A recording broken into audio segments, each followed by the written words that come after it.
Hello, my friend. Welcome to the Disgruntled Italian.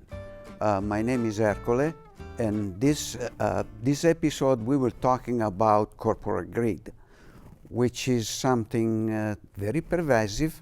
Sometimes we don't even know. And the particular corporate greed, it will be healthcare and insurance.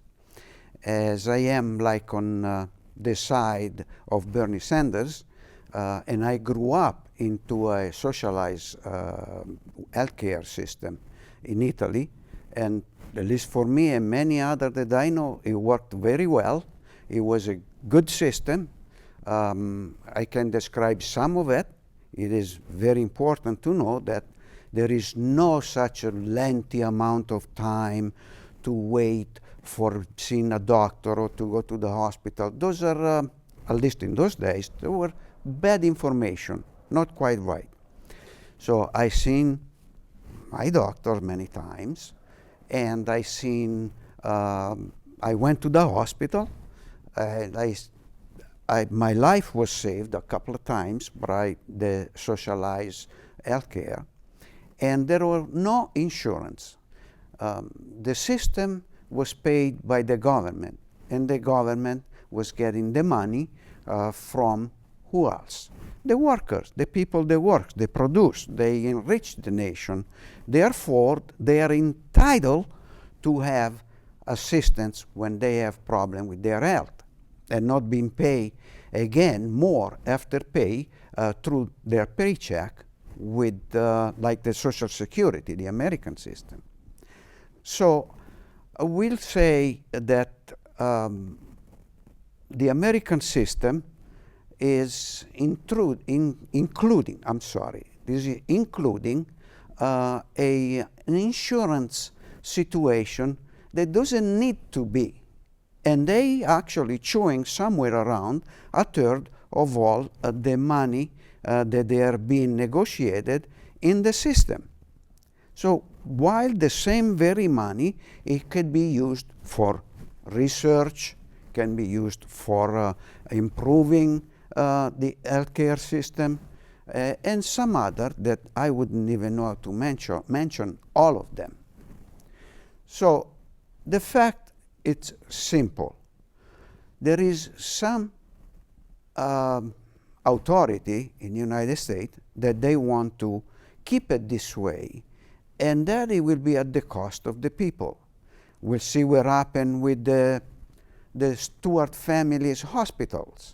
Okay, that's private health care, and they abused. When their hospital couldn't pay for the medication or for some of the people working over there in time, they still didn't cut on their travel, on their leisure time, the costing to the hundreds of millions of dollars.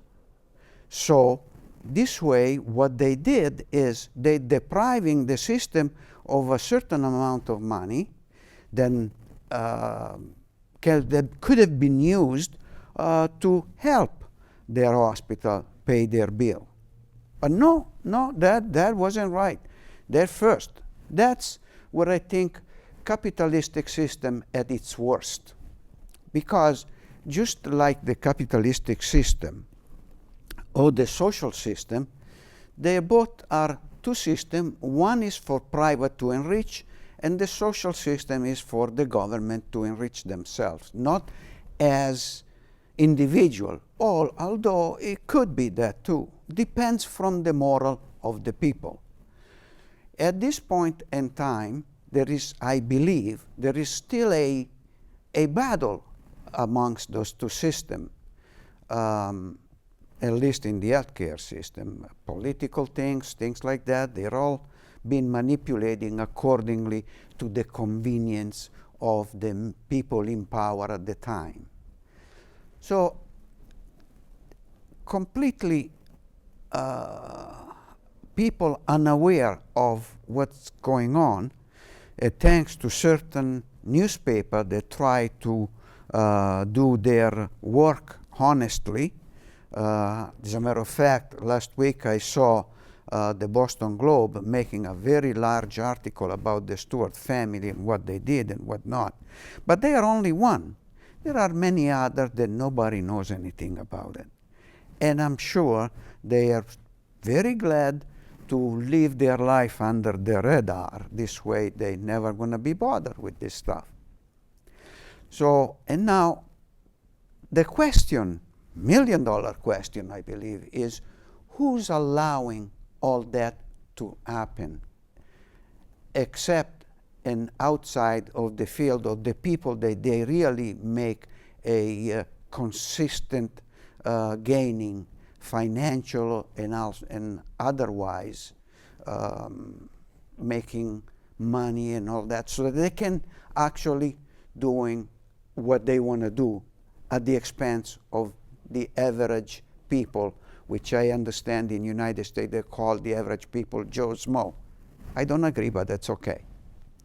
So all this is, how can I say, is detrimental for everything. As a person that I experience that socialized healthcare system, I came in this country in 1977, so I was born in 1948. So I have plenty of years to be able to experience the socialized healthcare system. It worked fine. One time I was hit by a car. I ended up in a hospital for a month. No bills, nothing. Another time I almost drowned, so they took me to save my life again. No bills, nothing. So I had other things, like regular stuff that all kids get. And my father and my mother, they were never presented with a bill, with a copay, with this and that. I like the word copay. It's a new word, not quite new, but that's a word used so that entice people to pay, because these poor rich people, they can really handle that kind of stuff, so they need help to pay. And I will classify that one a monumental BS, but that's me. So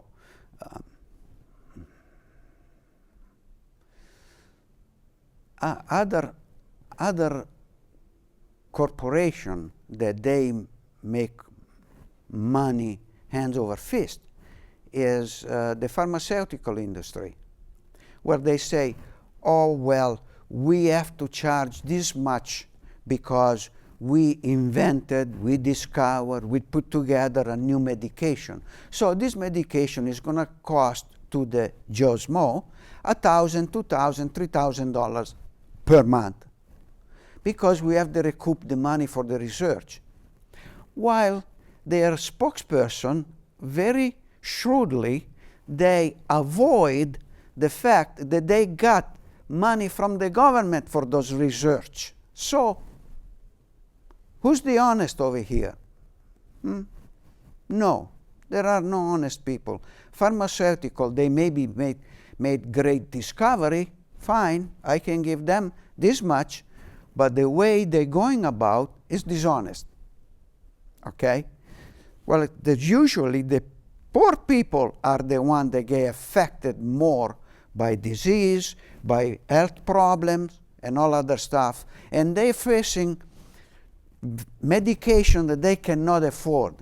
Rich people, they can afford it, but they don't need it because they have an easy life, they have money, they have everything they need to not to get into those problems. So I have described enough of corporate problems.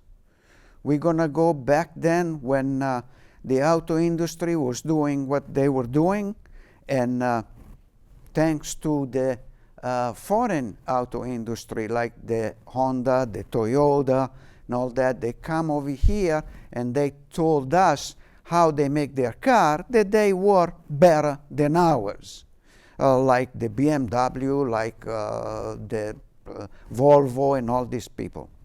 So that is a whole different chapter, a whole different system, and a whole different way to fleece people. That's not good. So what is anything we can do to try to fix that?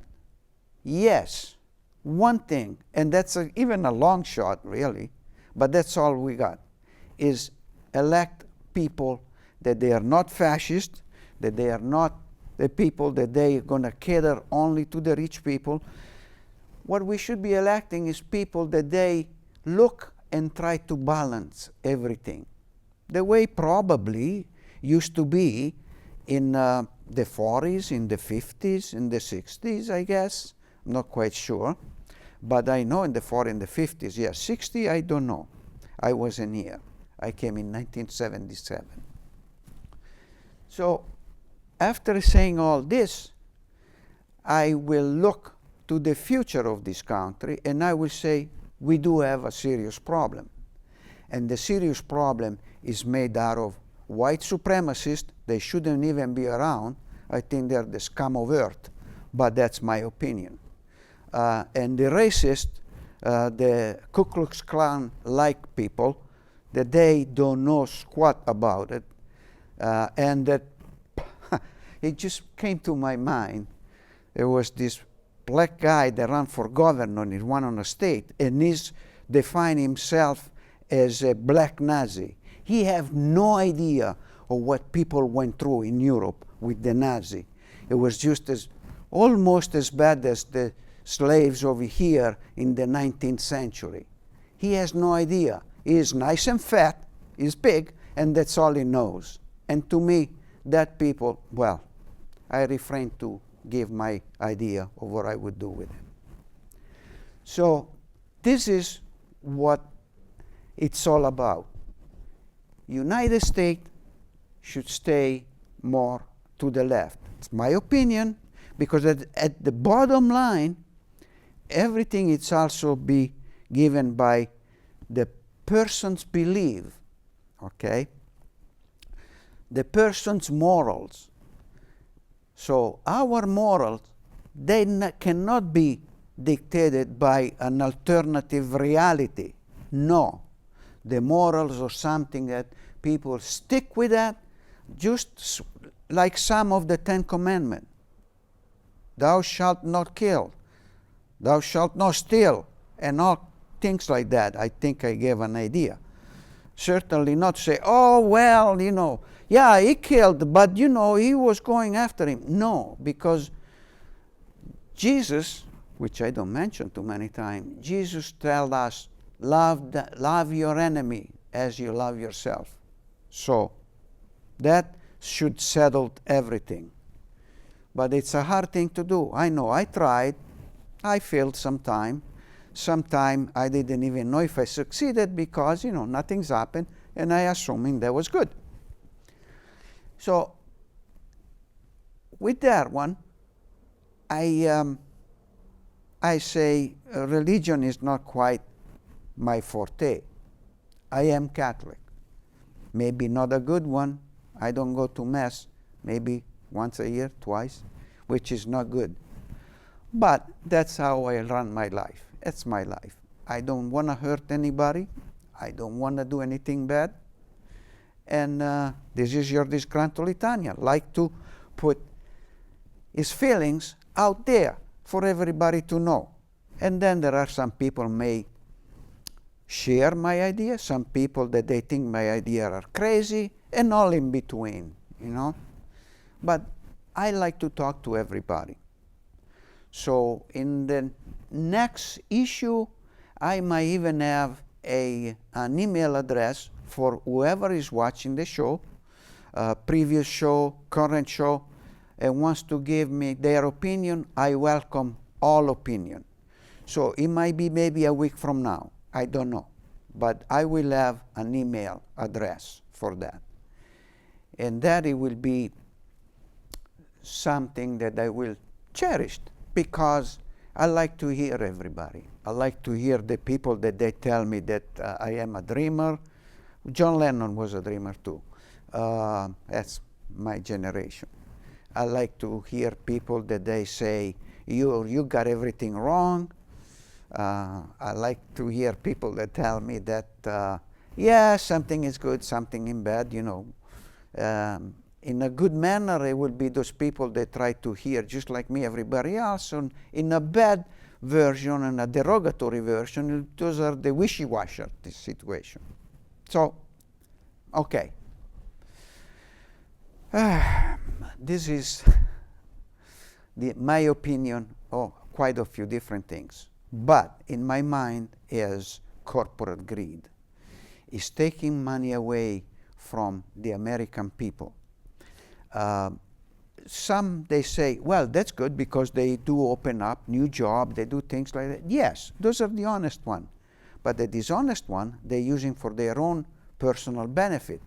Let's see. There is a name that comes to my mind aside the steward. DJT, Donald John Trump, is another one. And all the people around him, all these useless people around him. And I already described earlier. Well, this is a situation that we must get out of it. Okay? As I say in a previous show, two of my previous generation, they were under Mussolini. We know what that means. We know what it feels like. He was duly elected. He was nominated by the king as president of the government. Then he abolished and outlawed all the parties except his own. And we were left holding the bag. And much more than that. So I don't think he's the best person to be in the White House. Never again, if it was for me. Going back to the corporate greed, okay? So the corporate greed is something right now, it's not only in the United States, just to say is all over the world. And the corporate greed, it makes it possible for the political axis to go from the center to the right. Not much to the left, to the right. Because historically, the right is always the one that catered for the rich people. Because people they get to that power like to live like them. They don't know that they will always be branded as new money. So, okay, at this point in time, I describe with my best what it bothers me, which is the corporate greed, which is the shifting of the political axis, and the well-being of the United States population. Those are the three things that really, really worries me. Okay, so as I can explain the best I could on what my opinion and my viewpoint is, okay, so I guess I just have to say that as we're watching this, like those famous nation, you probably already heard about it, is Russia, number one, China, number two, North Korea is one on its own, Iran, and Brazil. Those are the nations that help the system to go to the right. So as I bring those one to you, I think my job for today is done, and I would like to thank all of you. This is Ercole from the Disgruntled Italian. Thank you for watching the show, and arrivederci until the next episode.